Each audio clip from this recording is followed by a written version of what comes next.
Саламатсыңарбы сүйүктүү окуучулар? Сабактарга даяр болгон болсоңор, кыргыз тил сабагын баштайбыз. Бүгүн 5 айынын 3-ü күнгө бейшемби. Балдар, силер менен биздин өтө турган бүгүнкү жаңы темабыз фонетика жана графика, фонетика жөнүндө түшүнүү. Фонетика илими тилдин тыбыштык түзүлүшүн окутат. Ал гректен фоно деген сөзүнөн алынган, бизче которгондо үн же тыбыш дегенди билдирет. Сүйлөм сөздөрдөн, сөздөр тыбыштардан, тыбыштар үн түйүндөрүнүн жардамы менен жасалат. Тыбыштар өз алдынча турганда мааниге ээ болбойт. Тыбыштар сөздүн маанисин өзгөртүүчү касиетке ээ. Каалаган эле ар түрдүү тыбыштын жыйындысы сөз боло албайт балдар. Анткени сөз болуш үчүн эмне болуш керек? Азаматсыңар. Сөз болуу үчүн толук маанини берүүсү зарыл. Тыбыштардан сөз жасоодо бизге өпкө, кекиртек, үн түйүндөрү, мурун көңдөйү, ооз көңдөйү, таңдай, тил жана эриндер катышат балдар. Ал эми графика деген термин грек тилинен алынган, бизче которгондо жазамын дегенди түшүндүрөт. Алфавиттеги тамгалардын басма жана жазма түрүндөгү жазылыштарын жөнгө салат. Жазууда колдонулуучу түрдүү шарттуу белгилер бул алфавиттеги тамгалар балдар. Бүгүнкү тема силерге түшүнүктүү болдубу? Эгерде түшүнбөй калган жериңер болсо, же кандайдыр бир суроо пайда болгон болсо, сөзсүз түрдө суроо менен мага WhatsApp аркылуу кайрылгыла. Анда теманы эгерде силерге түшүнүктүү болгон болсо, биз ашыгуу үчүн көнүгүүлөргө көңүл бурайлы. 201 көнүгүүдө төмөнкү сөздөрдү катыштырып сүйлөм түзгүлө, кайсы тыбыштын алмашуусу менен сөздүн мааниси өзгөргөндүгүн айтып бергиле деген. Бул жерде кыш куш, тоо төө, бак бек, тор тер төр, бал бол бөл, кар бар тар, кел бел, так как бак деген сөздөр силерге берилген балдар.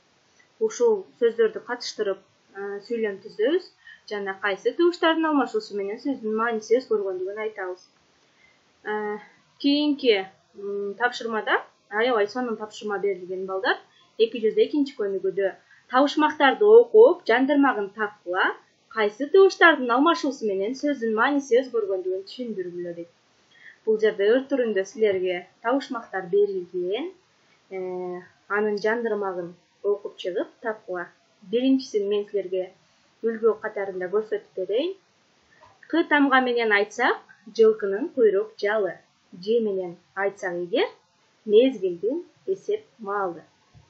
Бул К тамга менен айтсак эгер, жылкынын куйрук жалы бул кыл, а Ж менен айтсак эгер, мезгилдин эсеп маалы бул жыл. Кыл, жыл деген сөздөр балдар. Бул жерде силерге дагы берилген. Жашы чоң киши болот, У менен айтсам, 4 амалдын бири чыгат, А менен алмаштырсам. Күндөлүккө коюлса, эң жаман баа мен болом. Ч тамга кошсоң ортого, ачуу эрменди жеп коем.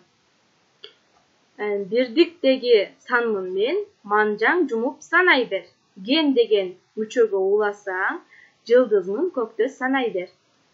Тийсе деле жаркырап, жылуулугун сезбейсиң, башына Ж жалгасаң, бир мезгилде эстейсиң. Ушул ыр түрүндөгү табышмактарды окуп, жандырмагын жибересиңер. 203 көнүгүү балдар, сөздөрдү окуп, ар бир топтогу сөздөрдүн өз ара жана топтор арасындагы окшош жана айырмачылыктарын түшүндүргүлө дейт. Бул жерде бил, дил, сил, пил, бол, сол деген ушул сыяктуу сөздөр берилген. Буларды окуп, ар бирин топтогу сөздөрдүн өз ара жана топтор арасындагы окшоштуктарын айырмалап айтышыбыз керек.